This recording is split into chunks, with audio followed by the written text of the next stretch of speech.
This is our league, and this is your league. Broadcasting from the 55-yard line in Japan to the shores of the Great White North and everywhere around the world on Gridiron America Radio and the Sports History Network.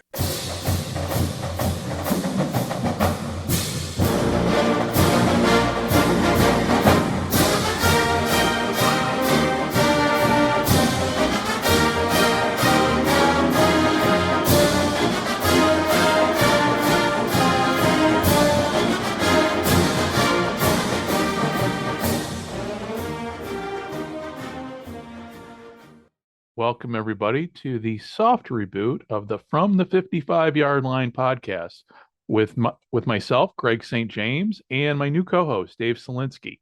Unfortunately, Dave was not available today to record this episode, but Dave will be returning. Actually, he will be coming on for his first episode, hopefully in the next week or two with the holidays. It's, as I speak right now, it is December 14th here in Japan, and we have set out to restructure the podcast a little bit to get away from, to actually broaden from what we did with Scott Adamson and I doing Canadian football history. The podcast now is going to take a broader approach. We're still going to talk about the CFL, Canadian football, which is not only Scott and I's favorite, but also Dave and I's favorite football to talk about. But we're going to talk more also too about other sports, football, baseball. We'll probably at some point talk about Japanese baseball because that's kind of how I spend my time during the summers here in the evenings watching the Nippon Professional Baseball League. And for those of you who have listened before, it's been about an 8-month break here between doing my last podcast and doing the last podcast for From the 55 to doing it right now. And for me, a lot has happened. I have since moved from a rental house to a permanent condominium here in Japan. I have a new studio complete. Now, obviously, this is an audio podcast, so you can't see it, but at some point there will be video, hopefully in 2024 coming up as I kind of learn the ropes of how to do video, live streaming and that. Being retired here in Japan, I've got a lot of time now after the move, everything's settled down. I've got a lot more time to kind of figure on a technical side how to figure things out to help make this podcast better, brighter, more accessible to other people. And so with that said, now, for those of you wondering, hey, where's Scott at? Well, Scott has decided to retire from podcasting. Scott and I are still best friends, still great friends. But with the time zone difference and everything, Scott is also pursuing some other opportunities in the sports world, particularly covering the minor league basketball team there in Birmingham. He is, and so if you want to still follow Scott and see what he's up to, go to AdamsonMedia.com. In fact, he just wrote an article here just recently. Scott is still active, but he's taking a time out from doing podcasts. Hopefully, we're going to have him back on as Dave Selinsky and I broaden the show and we talk about more subjects, not just Canadian football. Particularly, I'd like to bring in Scott to talk about American soccer, talk about talk about the minor leagues, talk more about football. But we're going to have Scott on hopefully some point here in 2024. But not to worry, Scott and I are still besties. And in fact, I was talking to him last night. So, and but with Dave coming on, now Dave is a voice. If you have heard, Dave and I did a prototype. It was basically kind of a beta show over on another, what I call side channel of Gridiron America Radio. It used to be CFL America Radio, in addition to here on the Sports History Network, which you can find us, the podcast here at the Sports History Network, but we also simulcast on another channel. And you can find, and we're calling this now From the 55-Yard Line. And each show will be a little different. And the reason why I wanted to stick with From the 55 is it's a title that everybody knows. And the roots of this show are in Canadian football. And I thought, well, let's keep it From the 55. But you can also find this show on Gridiron America Radio. I am developing a website at gridironamerica.net that will have links to this show both on the Sports History Network and other side channels where you can go and listen to some of the kind of like I said, the beta show we had, Dave and I had last year talking about spring football. I call it the XFL InfoWars show. And it was just a play on words, just to kind of take a look at the XFL media during that season and just, kind of get back in the groove. And also for me personally, living in Japan, I don't have too many people that speak English to talk sports and football with. So it was nice to, Dave always had the way the time zones work here. When it's morning time here in Japan, it is also evening time there in the United States.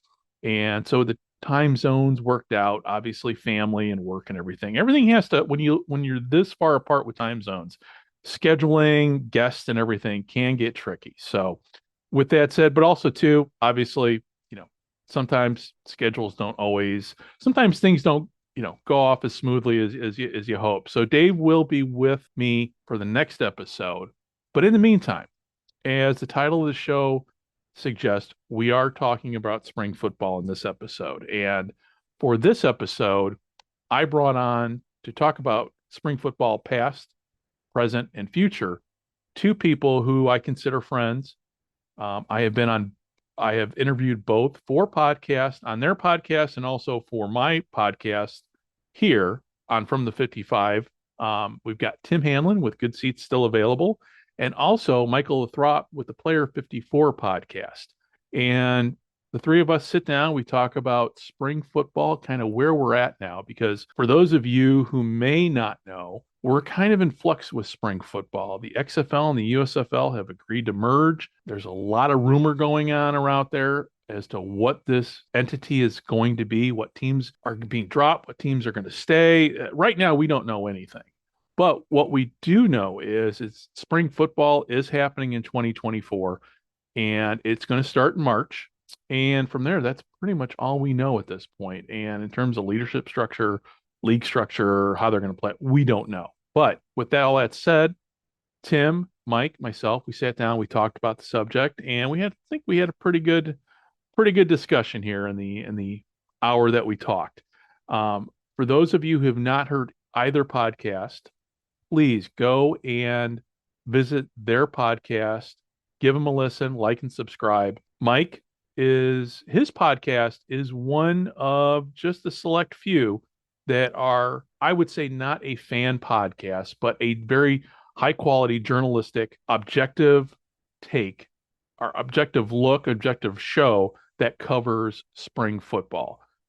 It's called, like I said, it's Player 54 podcast, and it looks at the game very objectively. I would not call, and I don't think Mike would consider his show a quote unquote fan podcast, because that's not what it is. It takes an objective look at the XFL, at spring football, and Mike is not afraid to call it as he sees it. I know he had me on his show a couple times, and I was very candid about my views about the XFL, how the XFL went in 2023, its strengths, its weaknesses, where it kind of failed, where it kind of succeeded. And then we also too talked about the XFL's exposure here in Japan, which there is none. But the way the league portrayed itself in the beginning, the XFL said it's going to be, a global it wasn't a global phenomenon. Living here in Japan, obviously, and if you've heard me on the Gridiron Japan podcast, American football in Japan is not widely followed. So with Tim Hanlon, now Good Seats still available. When I got into podcasting, one of the first podcasts I listened to was Tim's, and it's one of the best history podcasts out there on sports in general. And he looks at leagues and teams that have come and went. And every time I listen to his show, I always walk away with a great book recommendation. So, I'd strongly suggest listening to both if you love football, if you love sports, if you love history, and obviously if you love the Sports History Network, give their shows a listen, because they incorporate a lot of With Mike, it's more current, but with Tim, it's a great history podcast that, with both shows, you walk away learning, you walk away from both podcasts being smarter than when you started listening to it. And that's the best part about listening to their podcast, because I learned so much from both of them. So with that said, without further ado, I give you my interview today with both Tim and Mike. We sit down, we talk about spring football, talk a little history in there, we talk current events, what's going on. And as we move forward, hopefully spring football will succeed this time. It's had a long slog over the course of, let's just say, the past 40 years. It has not quite caught the attention of America as, everybody who loves spring football has hoped. So right now we're in a period of time with spring football that honestly it might be do or die this season. If whatever the XFL and USFL, whatever entity they're called, if they don't succeed this coming season, we honestly, there may not be spring football in 2025. However, we also talk about indoor leagues too, because that also is something that really people don't talk a lot about when it comes to spring football. So we also get into that.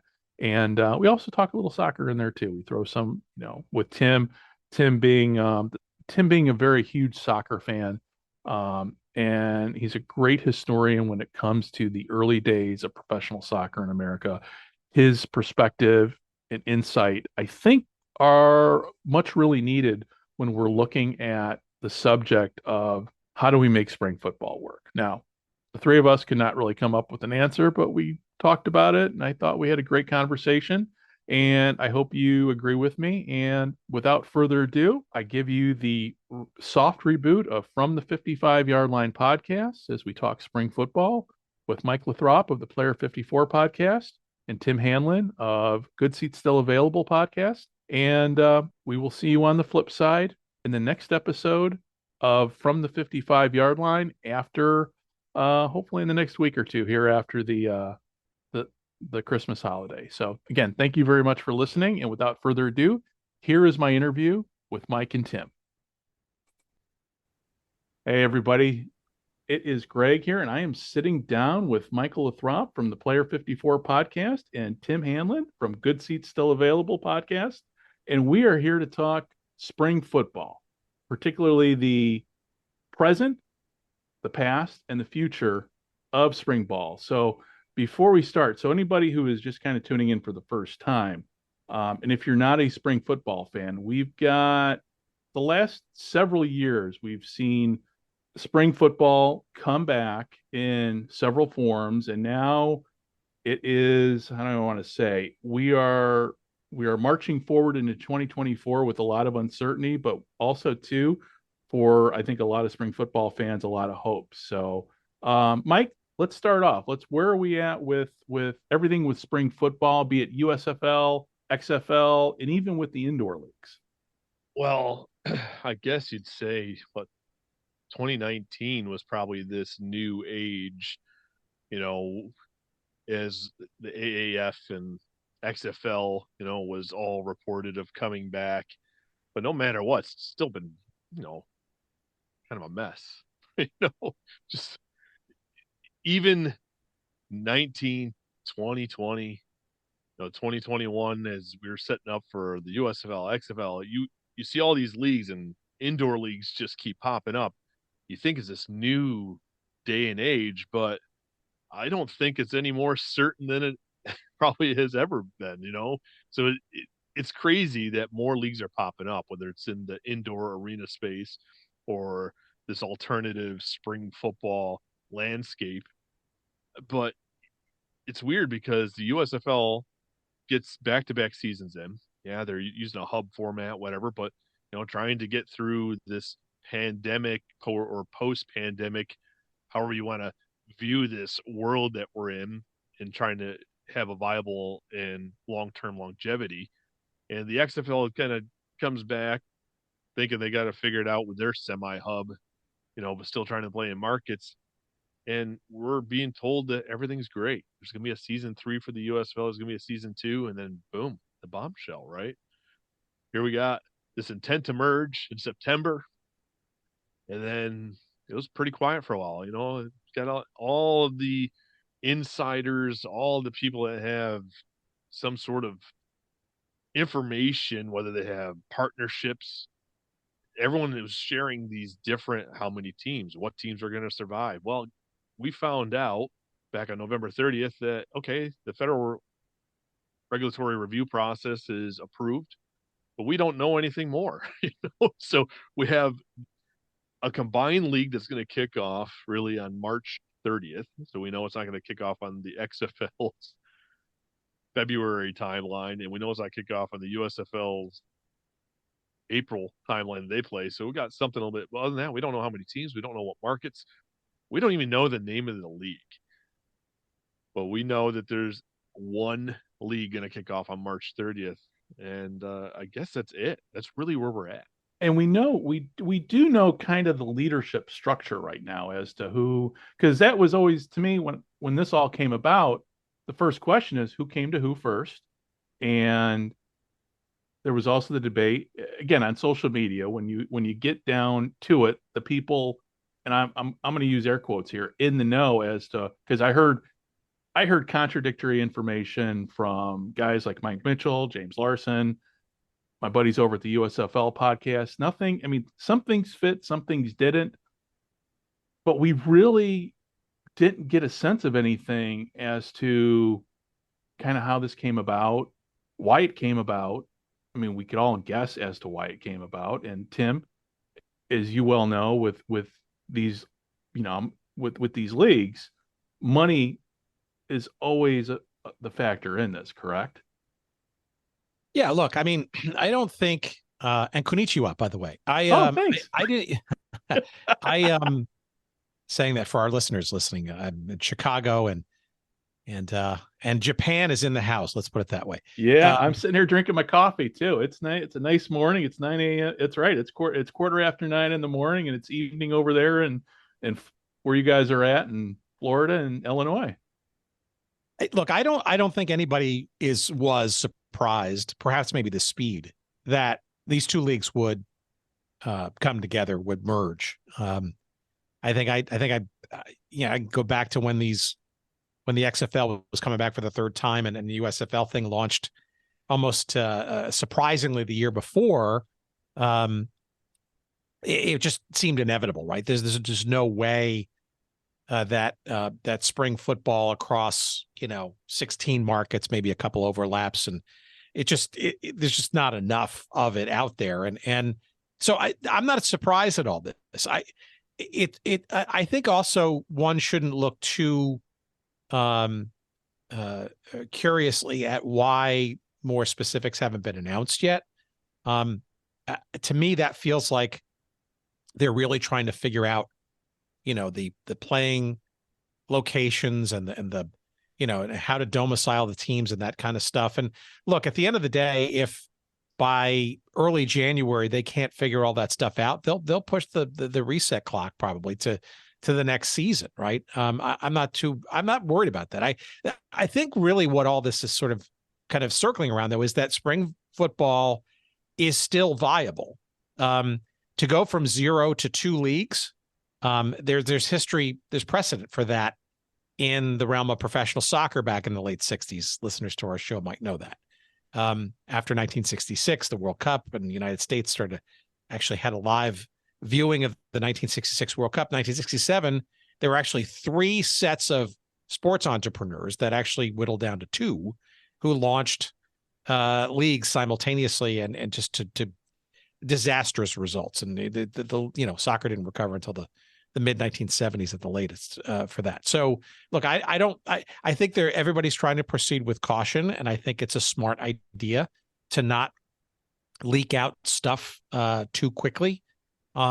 It feels to me though, and I don't know this for a fact, but this is my own inkling, that the Fox folks and Brian Woods, right, who is the guy behind the original spring football league that he and Fox put together to recreate and relabel the USFL. I think they're the ones that are probably driving this process a little bit more, because they're the ones that have the greater need for television fill, right? For scholars of media out there, right? For the Fox entity that unloaded their studios to Disney a number of years ago and slimmed down, shall we say, to being more of a news and sports kind of entity. I'm not going to talk about Fox News on the cable side and that kind of stuff, but certainly on the broadcast side, right? Sports is more than a lion's share of Fox Broadcasting's schedule, FS1 as well. So I believe, again, with no tremendous amount of perhaps credibility, that the Fox folks are really the ones thinking more seriously about what the product is for television. Maybe you could make the argument that XFL is a little bit better in terms of the product on the field. And maybe that's why it's taking so long, because you're trying to make the Reese's peanut butter cup out of the peanut butter and the chocolate here. That's the way I look at it, only because I'm not sure what the value proposition of this, at least in the near term, is on the, in the stadium, right? The revenues are most immediately going to be coming from television. And if you don't get that right, game's over, right? It doesn't really matter how good sort of the product is. So that's my belief. I don't know that to be true, but I think the Fox Sports people care about this merger happening to their marching orders versus anything else. And like you said, with television, using the example, without television, you're dead in the water. The old World Football League, classic example of obviously that had other issues when it happened back in the 70s. But going to what you said with television, there was a news report that came out that NBC is not going to go on with the partnership. So with Fox being kind of the controlling partner here, do you guys see a couple things here? Because I know when the XFL was struggling in the ratings on cable, then they went to over-the-air TV, and then the ratings went up.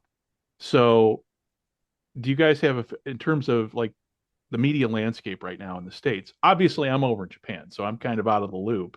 And it's only been a year, obviously, but a lot of things have changed with people no longer having cable, because the cables and satellite subscriptions are way down.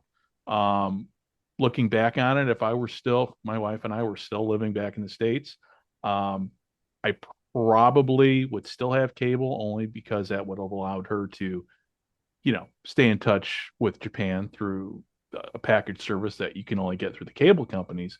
But the TV that we, back in the 70s, everybody had over the air and everybody switched to cable. Now it's going back to people dumping cable, but everybody watching, the NFL, good example. NFL Sunday Ticket is now on YouTube. Everything's being streamed. So, and with all of that happening, the change in the media landscape, is it going to help, in the long term for these minor leagues, XFL, USFL, and even with soccer? Soccer is another good example. That's with the MLS going to, not that the MLS is a minor league, but it's a sport that has attached its future, I think, to streaming. So I'll throw that out to you guys. Thoughts? Yeah, I think the world has changed. Greg, you and I have talked about this on my show about how, that landscape. I think leading into the pandemic, we were seeing the shift to streaming and cord cutting. I think the pandemic just pushed it into overdrive. I think once these cable, like whether it was ESPN, Fox Sports, whatever, lost their lives, their live sports, I think some people started thinking, well, do I really need my cable subscription? I was one of the guys that only had it because of sports. And then when I realized, I'm like, well, what am I paying for cable if I don't have live sports? Right. And so I became a cord cutter. So I ended up being one of those guys that got ESPN Plus. I'm back to my little digital converter box, getting over the air, so I have my ABC, CBS, NBC, Fox, right? I'm like, in the grand scheme of things, It's not needed. And when a league like the XFL was available on ESPN Plus, you could stream every game. Yeah. It didn't matter if it was on ABC, didn't matter if it was on FX, ESPN, whatever. They kind of did themselves a disservice, meaning the Walt Disney Company owning the broadcasting rights by doing that, because there was no reason to go back if you were an XFL fan to go purchase the cable subscription, right? You don't need the cable service anymore. You can like, well, I can still keep my ESPN Plus or just catch the games that are on ABC when it's. I mean, like, so I don't. They're in this world where it has significantly shifted, and I do not see it going back. So when TV money is where it's all at, I think it's kind of also a very odd place for leagues like the XFL, the USFL. Mhm. So you're dependent on the advertising dollars tied to those games, especially the USFL, because it wasn't butts in the seats that were paying for anything. I mean, they were getting 2-for-1 deals, and they're lucky if they're still drawing a couple thousand for some of these, games, and say Canton that didn't really have a home team. So like, Right. they put themselves in a tough spot. Now, let's be fair. The USFL was subsidized big time with the venues. Like the city of Birmingham came and stepped up big time. The city of Memphis in that partnership with FedEx was huge for them. So I don't know how much of a hit it is, but we know it's a hit because they were 100% reliant really on revenue coming from their advertising dollars. And then, when we dug into the numbers, they didn't have that 18 to whatever they say that coveted. They had decent viewership, but they didn't have what was that target market that the advertisers wanted. So when you dig into it a little bit, it did not look good for the USFL. Now, are they the driving force behind this? I don't know, because the numbers for the XFL when they came back didn't reflect what 2020 was. I mean, I alluded to the landscape. The world has significantly changed. So even coming back 3 years after that and having another season, they didn't have the same viewership. So even though you're right, going to ABC, there was an uptick, and that's what. But I mean, you got to now put it on the big boy channel, right? That's what it comes down to.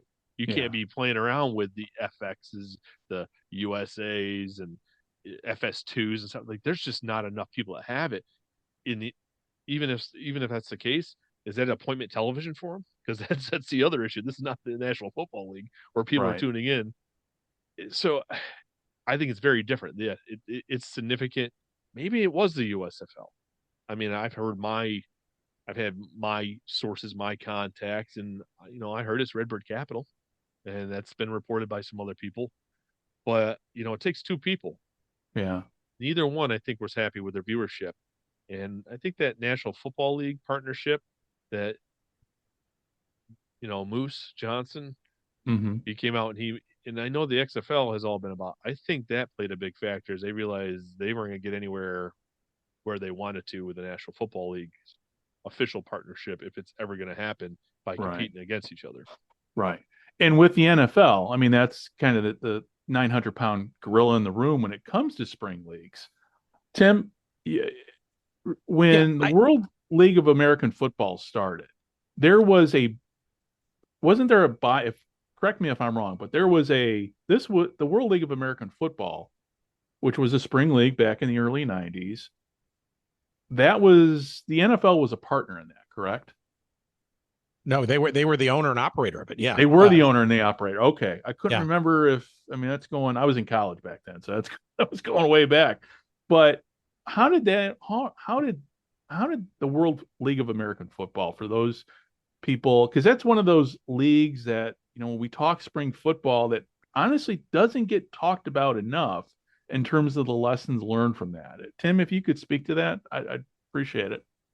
Well, a couple of things. So first of all, I actually want to close on the point that you guys are talking about on television. Okay. Look, I think where the league, whatever it's going to be called, is sort of fits in between right now is really, there are two extremes, and then there's this big gooey middle, right? Mm-hmm. One is broadcast, which is the ultimate reach vehicle. That's the NFL ad nauseum, right? So that's broadcast television, over the air, that kind of stuff. And the other is the much more modern day reality of streaming, ESPN Plus, in the case of MLS, the Apple thing, right? I mean, there's still conjecture amongst MLS fans that whether that was a good deal or not a good deal, right? I think it was a little ahead of its time, but you couldn't find the semifinals for MLS Cup on regular television, or you had to be a subscriber to Apple TV Plus in order to get those. Now they relinquished and showed the final on Fox over the air rebroadcast. But wait, I it guess it wasn't even a live broadcast. No, it was a live broadcast. No, they picked it up, gotcha. but it wasn't sort of clear as to the league was they hedged a lot about if that game was going to be available for free over the air. But in the middle is this former, I guess, is this cable thing, right? ESPN, ESPN2, FX, FS1, right? CBS Sports Network, all those, that's reliant on the sort of traditional, now aging cable model. And as you said before, right, people are cutting the cords. If they are doing a live streaming bundle, they're doing it from an online kind of thing, right? The YouTube TVs of the world, the Hulu Plus TV kind of thing. And that's fragmenting, right? So I think if anybody's launching a league or anybody is trying to sustain some kind of sports endeavor, I think you kind of have to have kind of your feet in both of those two extremes. And the rest of it's going to be maybe gravy or maybe non-essential going forward. One's broadcast. That's the free over-the-air reach vehicle, right? Which is, certainly on a local level, viable. It's replacing some of these regional sports networks now with live over-the-air broadcasts, but supplemented with, for the hardcore junkie season ticket holding, every blade of grass, and scoreboard thing for streaming, right? All that stuff. And I think that's really, to me, that feels like the model that most sports enterprises now are kind of trying to figure out is what's my free reach thing and what's my streaming thing. And that middle part is more of a nice to have. Now, to your question about World League of American Football, right? This is early 1990s. Yeah. That's obviously, a broadcast television kind of thing, a little bit of ESPN.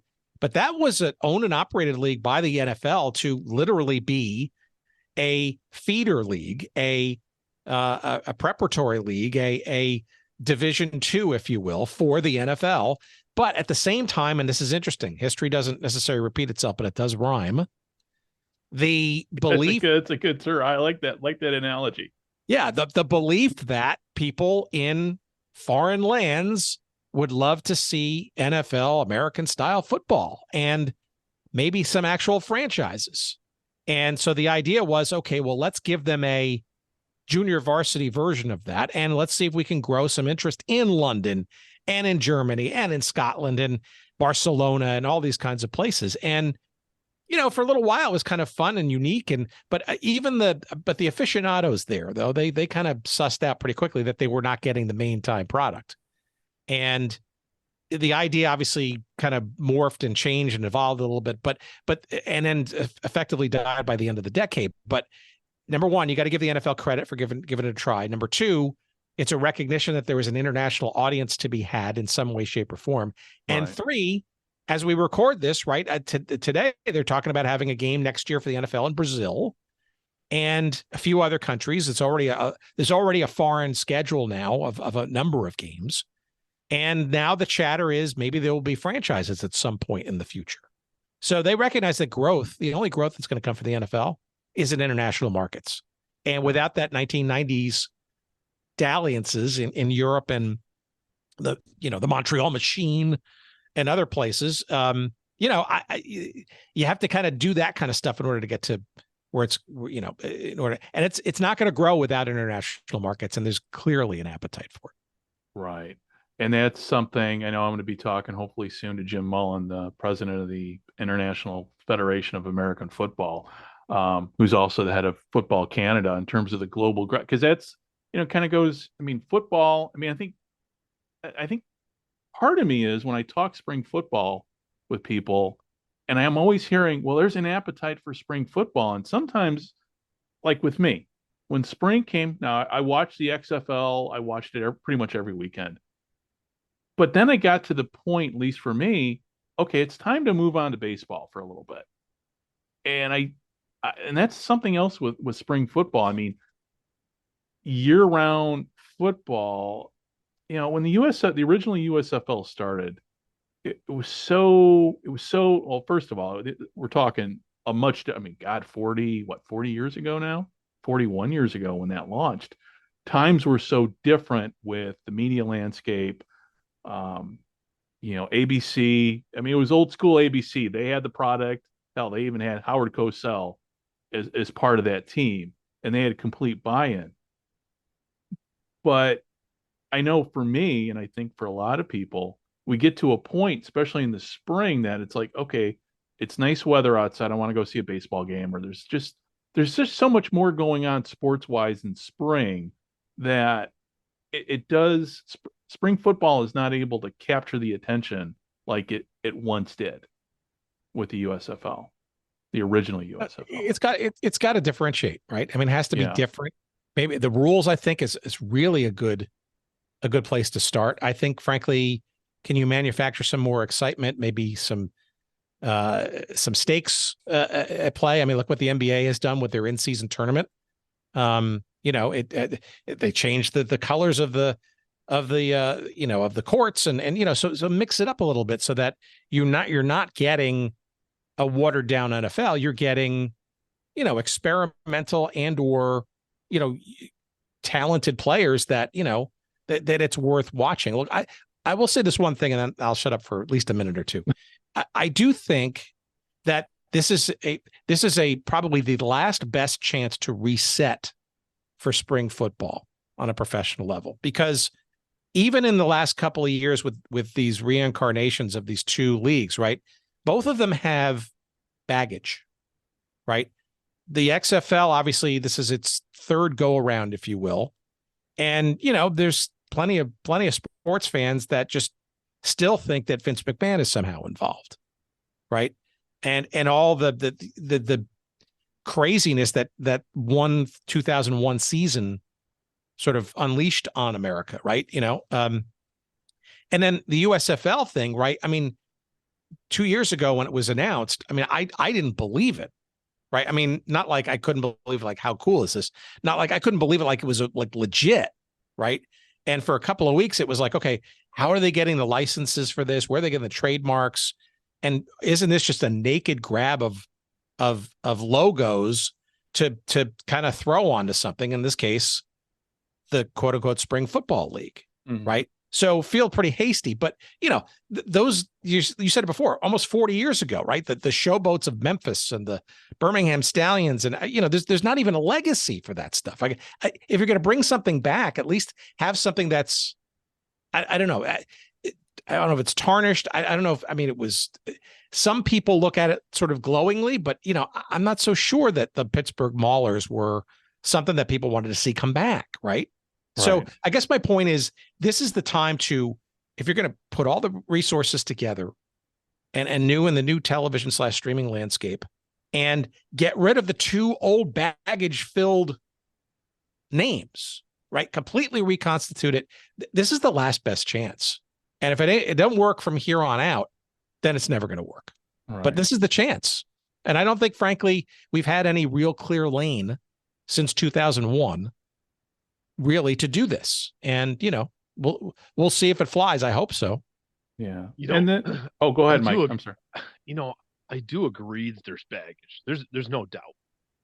I mean, there's a preconceived notion of what the USFL is. There's a preconceived notion of what the XFL is, even though now we've had two previous iterations before we just saw the third iteration here in 2023. Because the XFL itself, too, did not have anything to do with one other than the three letters and Vince McMahon bringing it back. It was not the same game. It wasn't the same teams. You barely had anybody involved that may have been coached, that might have played previously, that were, Tom Luginbill on the call, might have been coaching as a quarterback coach with the LA Extreme in 1.0 and is in the booth or on the sideline with ESPN for, so if you look at it, those don't jive. But now here you're in the third iteration. Dwayne, Danny, Redbird bought into something, right? 15 million. Then they had to pick up a couple more $1 million, somewhere around $23 million to get the XFL name. So they were in the hole before they even got started. It's tough to let go of something that you think was worth 23, almost $24 million before you even start sinking money into hiring people. So they're kind of in that. I agree that it's got baggage, and if you're going to hit the reset, it does make sense to. But in their mind, I don't know how they do, because if you're going to, wouldn't you just started a league without those 3 letters or the 4 letters in the case of Fox? You could have just went with the spring league or something. I think they're a little bit more invested in it. I know we hear the National Spring League. I know we're hearing the United Football League. I'm hearing from some people that it's not going to be either one. They're just buying up intellectual property to make sure no one else could run at them from these other angles. They're just trying to protect their own. So again, it's hearsay. Yeah. This is not proven to be anything. So anyone that's like, oh, Mike Lathrop's reporting, I'm not reporting anything. Like it's all over the place. So do they go? It would make sense to reset, because how do you bring those 2 brands together?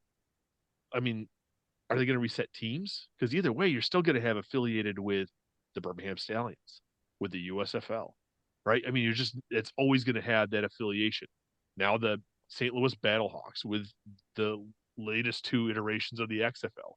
If you're not rebranding teams, that stigma's not going to go away, even if you get rid of the 3-letter, or 4 letters of a league name. So I mean, I agree. Here's a reset, but I don't know how they really do it, because you've got too much invested in trying to build those fan bases and those brands one way or another. So they're in a catch-22, no doubt.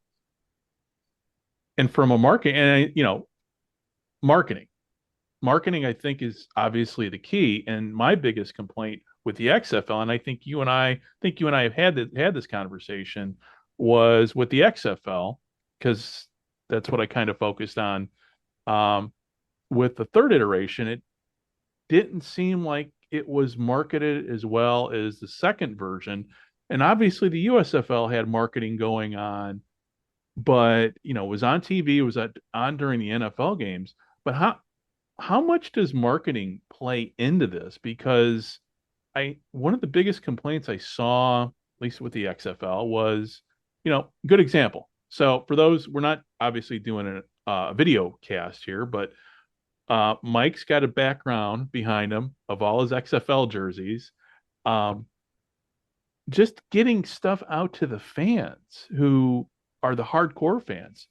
From a marketing perspective, the XFL kind of dropped the ball on some of that stuff. And I know version 2.0, I didn't hear that. But Mike, what your thoughts on that? It wasn't kinda. They did drop the ball. I have a podcast for the XFL, right? So some people put me in the camp of being a homer for the XFL, a cheerleader for the whatever term you want to use. Which you are not. I mean, anybody who's listened, who your podcast is the most objective of journalistic podcast that centers around the XFL, because you listen to both sides, and things are not always rainbow and gold with the XFL. You call it as you see it. So, for those who are listening, listen to Mike, because you get both sides of this. You get both sides of it. Well, I appreciate that, because when I set out to do this, I'm like, well, everyone kind of has their way of doing things. I saw shows were just more alike, and I'm like, well, somebody just wants the news. Someone wants the reality. Let them make their own decision, right? I mean, I'm in the camp. I'm a season ticket holder, and I do not hide that from anybody. So I'm in the camp of supporting the XFL, and I don't, have season tickets or do it for the USFL. But here's the thing. Anybody in Florida, now I live approximately 3 hours away from Orlando, but I drove, there are no billboards. Anybody driving around, for how often I go, I fly in and out, whatever. I used to wear t-shirts, hoodies every time I used to fly out for holidays, right? I get my best deals out of MCO, which is dirt, but nobody knew anything. Doesn't matter what restaurant you've been at, doesn't matter what event you're Orlando, no one knew there was a team except for the small people that actually had tickets. Right. And to talk about people, it was like, wait, what? We used to have a team in the AAF. No, that's long gone. This is the XFL is back for the third time. Wait, the XFL is back for it. Like, they didn't even know the league was back. They didn't know there was a team in the city. They missed the boat. There's no ifs, ands, or buts about it. And you can see in other cities where attendance took a significant step back from 2020. Now, that could be in part because you burned me once. It's a little bit harder for me to buy in the second time, after only attending a couple games. But it also kind of tells me they didn't do in Houston, in Arlington, what they did previously because attendance wasn't right. Right. They didn't do the right grassroots marketing that they did. They used to be out at high school football games and I mean, they were out in the community. You don't have to have billboards. Everything doesn't have to be television, but they did not. So they clearly did not have a marketing budget. And if they did, I'm very interested to know where it got spent because it wasn't visible. Right. And Tim, when it comes to marketing, going back to the soccer example, when the Chicago Sting played in Chicago, help me out here. When the North American Soccer League started out, do you recall? I mean, you grew up a Cosmos fan. What was the marketing like for that when it started? Just to kind of compare and contrast. Obviously a different media landscape, but when something's new like that, right? Back in the day, newspaper ads in the sports section, and a lot of PR and grassroots, right? PR being all the media outlets back when, the local stations, both radio and television, and the newspaper columnists mattered and were the gatekeepers, if you will, for news. So you had to kind of butter up them for that. And then grassroots, right? Especially soccer, which had the double trouble of having to not only market a team and a logo and the games at pick a stadium in Chicago, but also a sport, right? Which, in the early mid 70s was still perceived as a quote unquote foreign kind of endeavor.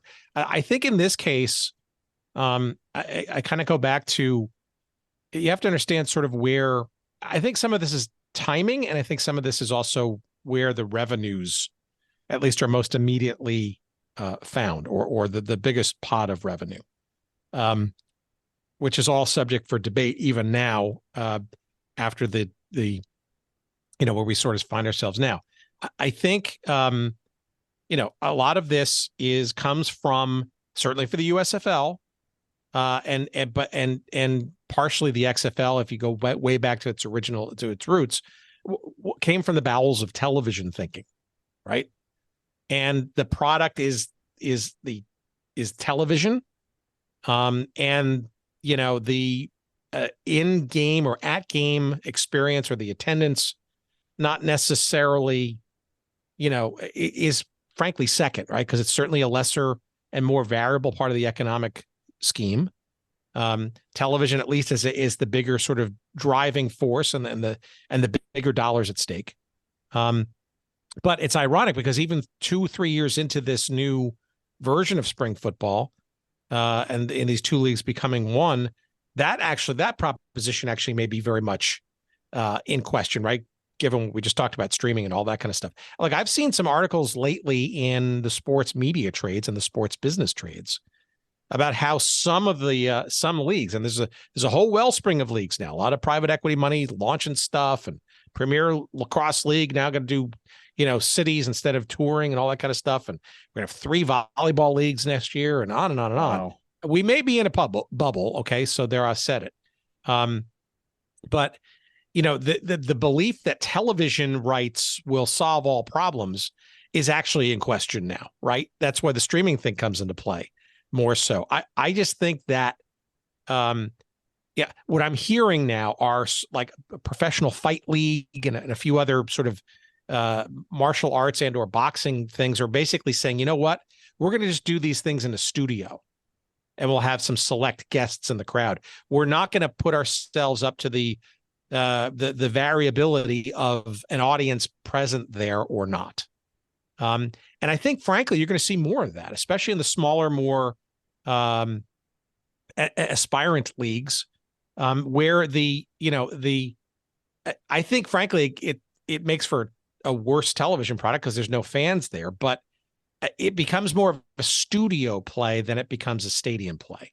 Right. And there's no way that the USFL or the XFL, with the slight exception of a St. Louis home game, fourth game in the season, or San Antonio, the crowds are just they were non-existent. I mean, the USFL games in Canton were just like very antiseptic, right?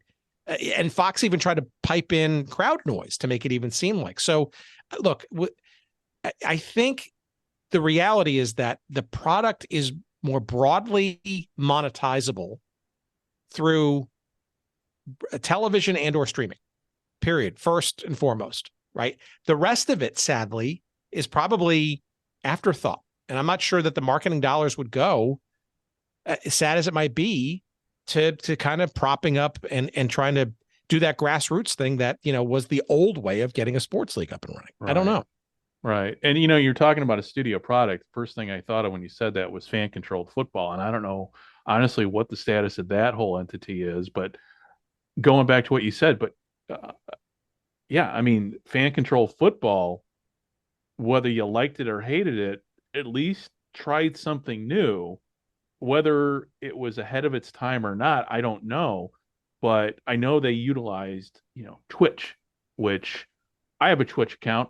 I don't know how to use it, but from talking to nieces and nephews, they know all about Twitch. And also, too, there's the gambling aspect that I know we haven't even talked about in terms of how legalized gambling now is affecting these sports. And I know with the CFL, they were all big on gambling and everything, but once that all happened, I really didn't hear much as to whether or not that made a difference on the bottom line. So your thoughts, guys?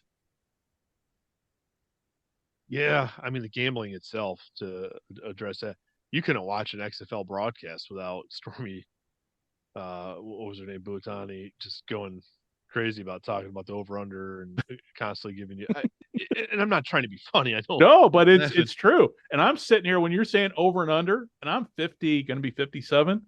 Listen, I don't know what an over and under is. It's much like, Brett Favre not knowing what the difference between a nickel and a dime.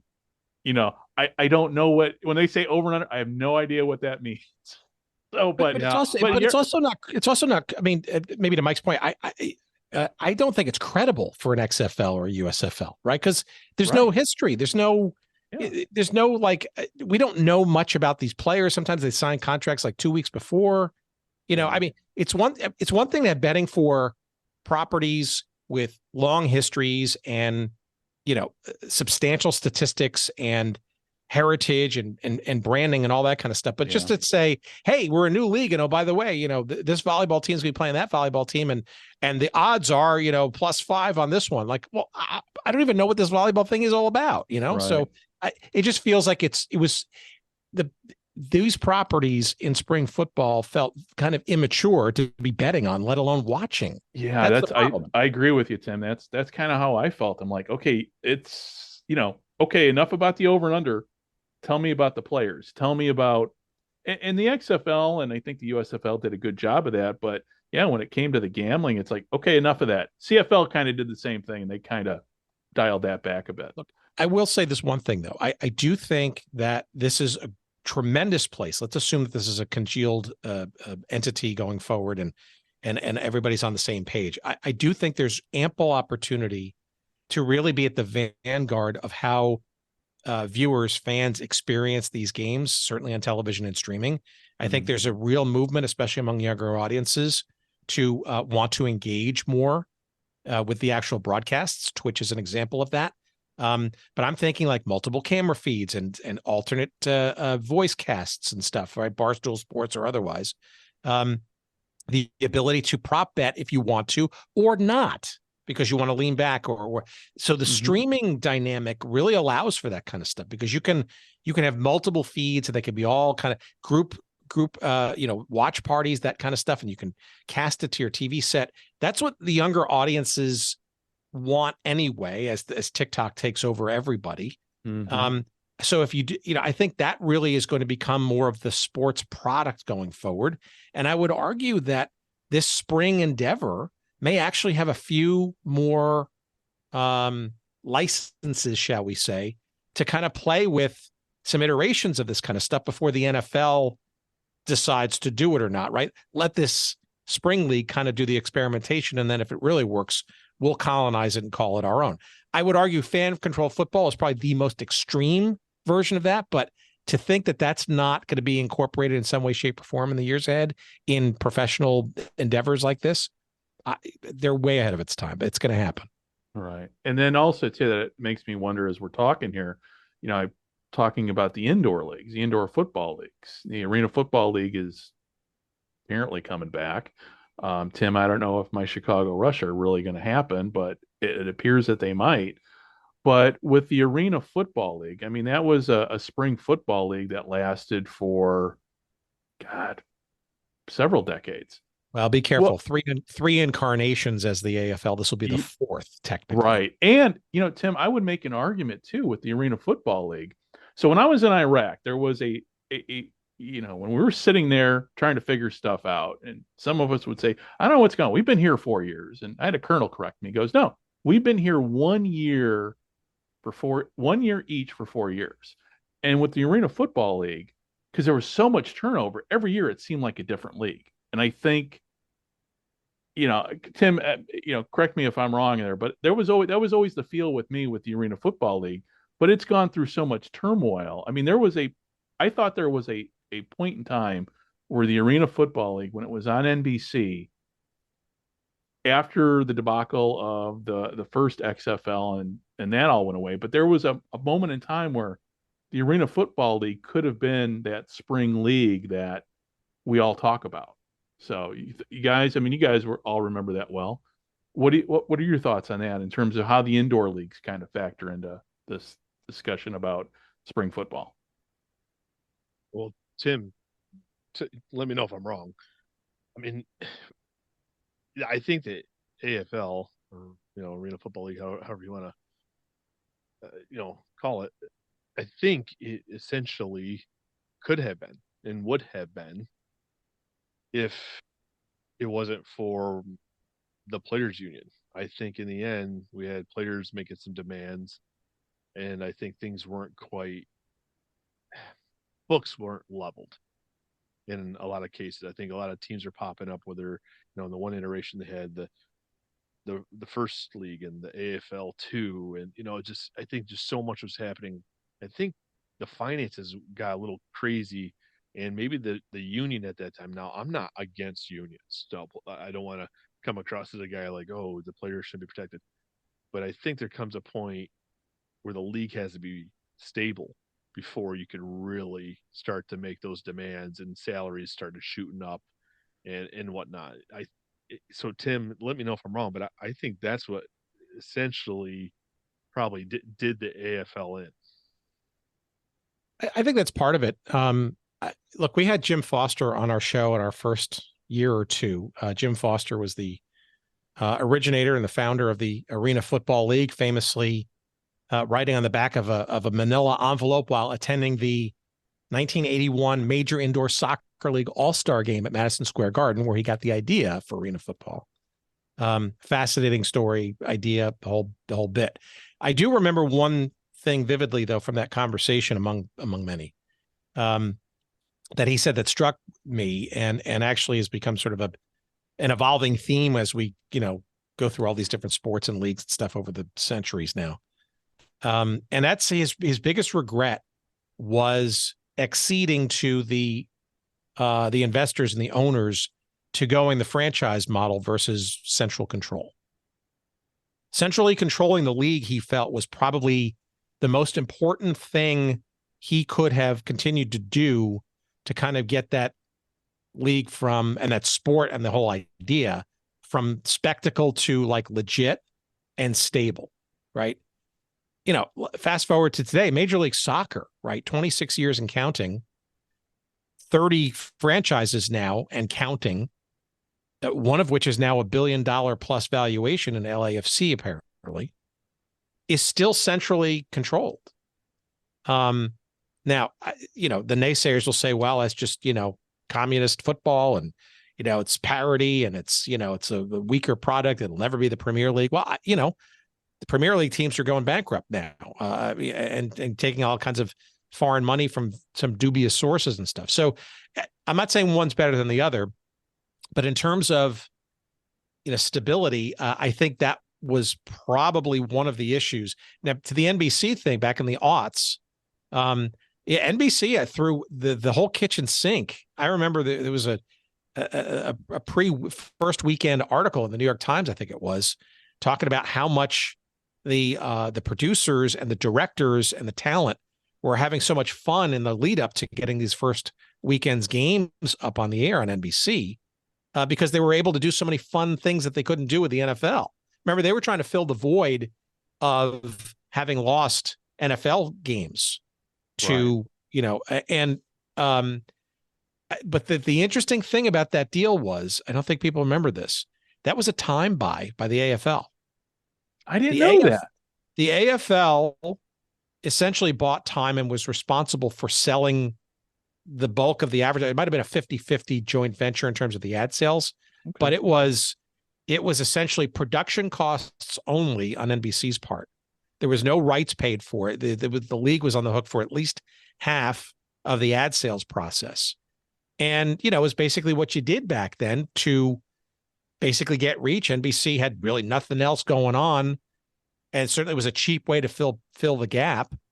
And, they gave it I will tell you that you could not have produced it more professionally. It was like the NFL on CBS or whatever that NBC used to have for the AFL. It got a little rich though. You had like Al Troutwig, talking in the studio and stuff, and we're analyzing like 6 games going on a Sunday. Most people didn't know what the hell the AFL was or what the Dallas Desperados were and that kind of stuff. And yet you had all these analysts kind of, nitpicking the game like it was an NFL game. So it was a little much to the serious fan, but but it only lasted a couple of years. And, I'm not sure the stability was the issue. I think it was just kind of, I don't know what it was. I think a lot of people are still trying to pick over why it kind of just sort of went sideways and stuff. But I will say though, that the franchise owners kind of did get in the way, and so there was haves and have-nots, the John Elways and the John Bon Jovis and all that kind of stuff, and they were getting all the attention, and yet, the stragglers in, I don't know, pick a smaller market, which weren't. So I don't know. It certainly went sideways because of that. Yeah. Yeah. Because to me, again, talking about spring ball, it always seems like the indoor leagues and the arena football leagues, and they all kind of get left out of that conversation in terms of their impact. Because what it boils down to is it's opportunities for players. And that's something that I think always gets lost in all this, especially on social media.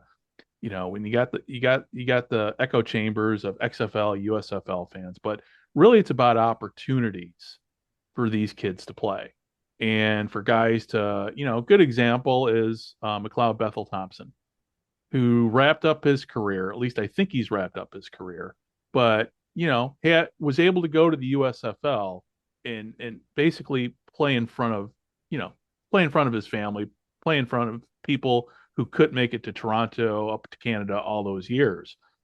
But without these leagues, I made the argument earlier today on Twitter before we went on. James Larson, made a great point with James Larson with Pro Football Newsroom, that these spring leagues are, help develop talent, obviously.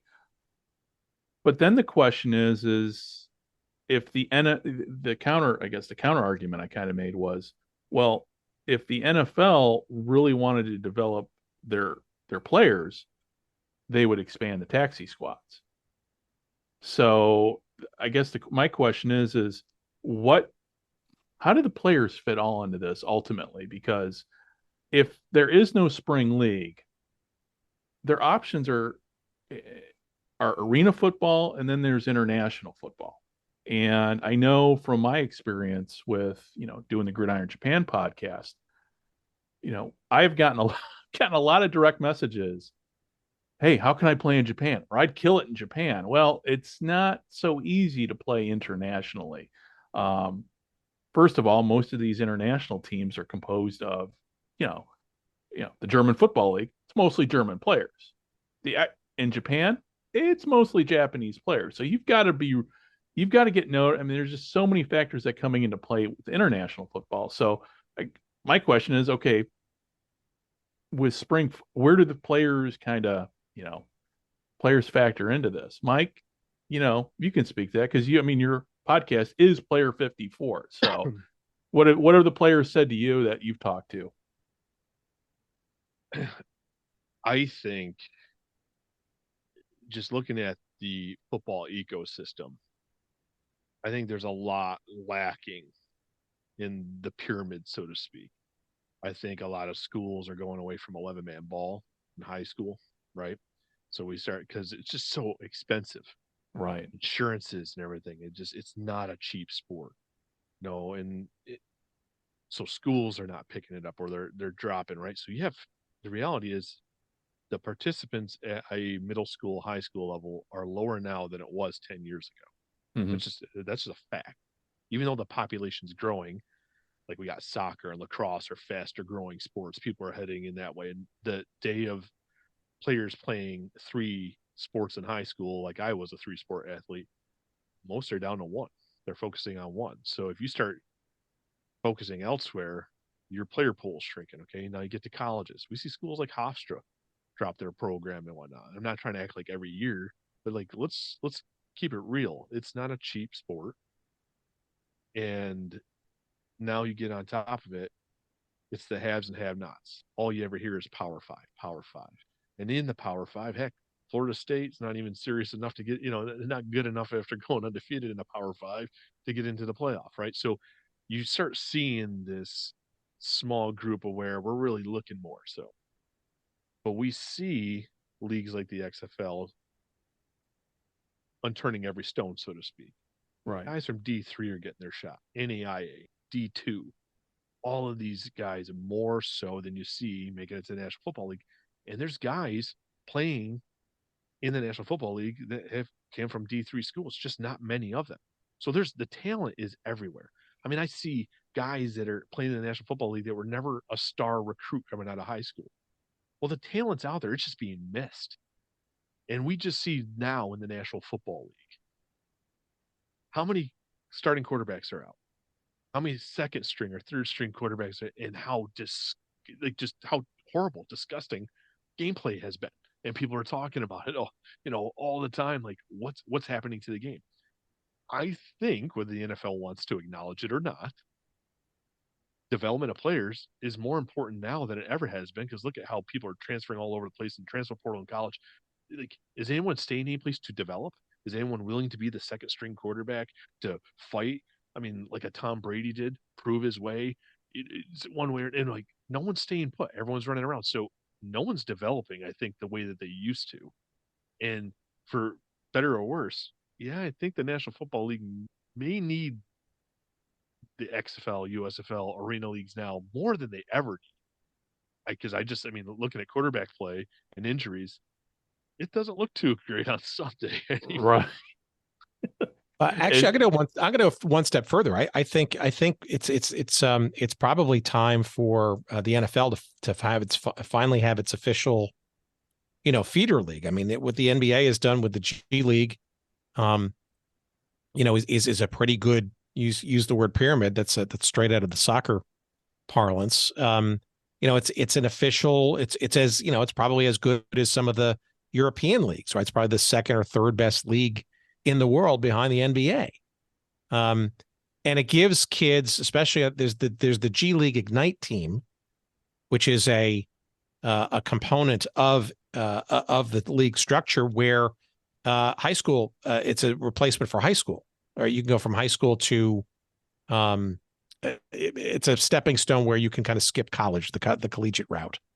And I think, the spring league, whatever it becomes, I think could easily be sort of part of that. But also it probably then brings them some economics to that, because at the end of the day, college football, right, is now a professional endeavor, right, with NIL and all this kind of stuff. And we'll see what the rest of the lawsuits look like. But, for all intents and purposes now, that it's a money-making opportunity for kids in college to play. What I worry about is, the indoor level, right, is so fractured. I can't imagine being a player, grinding it out for $500 a game in the IFL, right? The international, what do they call it? The International Football League, I guess. Indoor Football League. Indoor Football League, or the NAL, the National Arena League, and whatever comes of this reincarnated AFL. It's smaller markets, not a lot of TV, certainly. No disrespect. I mean, it's pretty fun and interesting to watch, but I'm not sure about player insurance. I'm not sure about, who's using who, so to speak, right? Don't get me wrong. I think there are a lot of great potential players out there, and I think a lot of people would play for proverbially free. But the minute they get hurt with either a season or career-ending injury, that playing for free thing idea goes away real quick and worse. So I that's what I worry about in some of this sort of indoor stuff that I think does take advantage, frankly, of players. And you talk about union and stuff. I worry about their welfare. And look, the sport of football generally, even the outdoor variety, ain't helping people long term either with CTE and stuff. So we do have to deal with those things. Right. Well, it's a whole nother obvious discussion about CTE and injuries, and definitely outside the scope of at least this hour that we're putting in today as far as the podcast, and sitting down and just discussing spring football. Hey, before we wrap everything up, Mike, Tim, I want people to listen to your podcast people listen to my podcast, and it's much smaller than your guys's. But I know there are people up in Canada that follow this podcast that may not necessarily have heard of your podcast yet. Mike, I'll let you start. How do people find the Player 54 podcast, and how to connect with you? So we're on my show is on every platform that you can imagine: Facebook, Twitter, Instagram, Threads, I guess. I'm slowly getting out there, 43-year-old man still dabbling in the social media space. But we're on every streaming podcast platform. We're not video cast of anyone, but if you want to go Spotify, Apple, Google, Amazon Music, whatever those podcast platforms, we're there. You can find us. It's pretty simple. Player 54 or at Player 54 podcast, one way or the other. Okay. And who do you got coming up on the next podcast? Or can you tell us? Well, I can't. I got Juan Menego. He is now with the Arlington Renegades, played recently in Mexico, and he's a former D3 college player. So again, I like to find those guys that have had the harder road, right, are still grinding and still finding a way to catch the eye of director of player personnel and whatnot, and still getting their rights picked up. So I like watching those highlights and finding those type of guys and sharing their stories. Okay, cool. And Tim, you're with Good Seats still available. Yeah, something completely different, right? It's looking backwards in time. Football is just one of the many sports that we cover. It's called Good Seats Still Available, and it's we like to say it's the curious little podcast that's devoted to what used to be in pro sports, and it's around various teams and leagues and events that sort of have come and gone, that may be defunct or previously domiciled or relocated, whatever happened to those.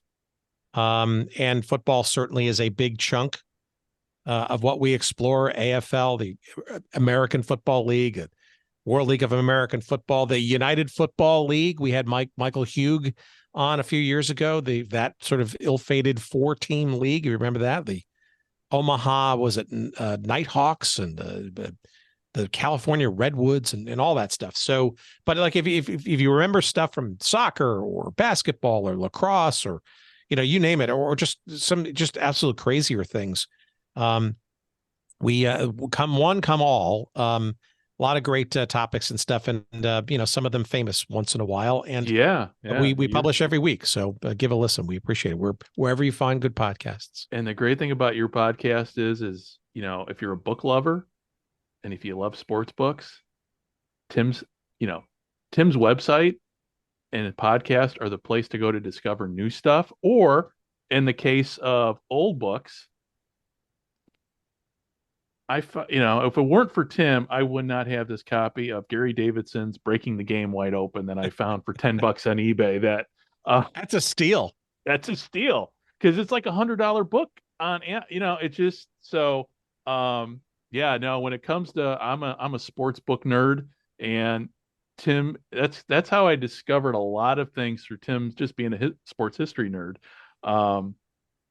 is through Tim's website and some great books that I'm like, oh my God, I got to read this book. And some books are obscure, some books are out there, but with Tim's podcast real quickly, one of his, at least my personal favorite interviews is the one he did with Larry Zonka.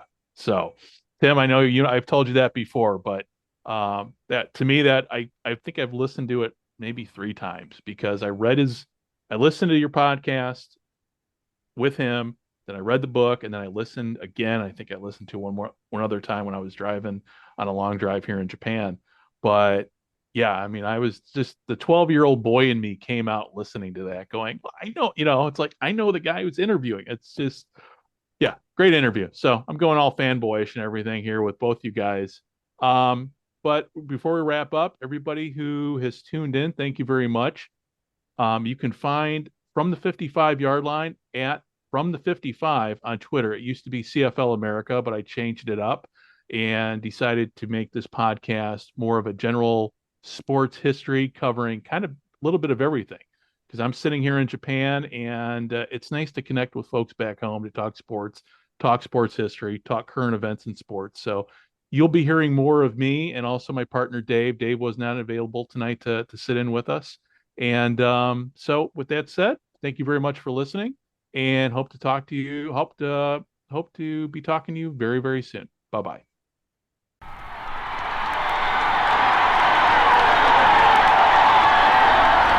This is Johnny Unitas of the Baltimore Colts.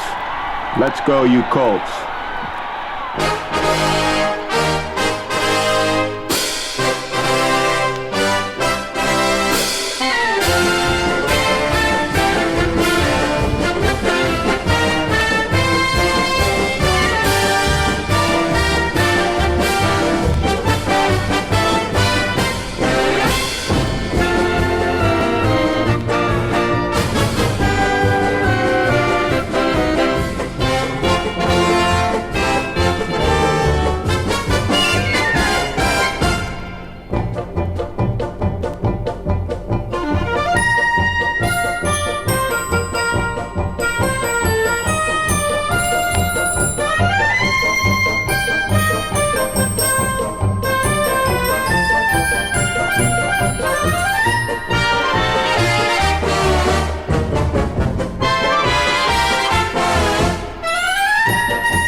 This podcast is part of the Sports History Network, your headquarters for the yesteryear of your favorite sport. You can learn more at sportshistorynetwork.com.